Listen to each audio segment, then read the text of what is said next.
Hello নমস্কার, আমি বানিয়ে দেখাচ্ছি আজকে তেল পটল আমি কিভাবে বানাই। দেখুন, পটল সব ধুয়ে বেছে রেখেছি, মশলা বেটে রেখেছি, চাপিয়ে দিচ্ছি কড়াইয়ে তেল দিয়ে পেঁয়াজ দিয়েছি।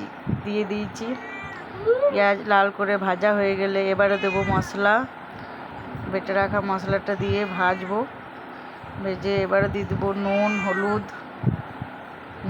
দিয়ে লাল করে মশলাটা ভাজবো আধ ঘন্টা ধরে, যাতে মশলা থেকে তেল না ছেড়ে দেয়। মশলা ভাজা হয়ে গিয়েছে, এবারে থালাতে আমি নামিয়ে দেবো। থালাটা নামিয়ে দিয়ে ঠান্ডা হওয়ার পর গ্যাসে কড়াই চাপিয়ে দিলাম। কড়াইয়ে সাদা তেল দিয়ে দিলাম পটলগুলো ভাজার জন্য। সাদা তেল দিয়ে দিলাম। এবারে পটলগুলো আমি মশলাটা ভরে নিচ্ছি, পটলের ভিতরে ভরে দিচ্ছি মশলাটা।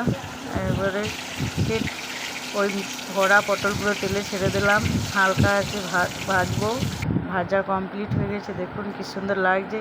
এভাবে তেল পটল বানিয়ে খাবেন, ভাতের সাথে খুবই ভালো লাগবে। আমি এভাবেই বানাই, আপনারা কীভাবে বানান কমেন্টে লিখে জানান।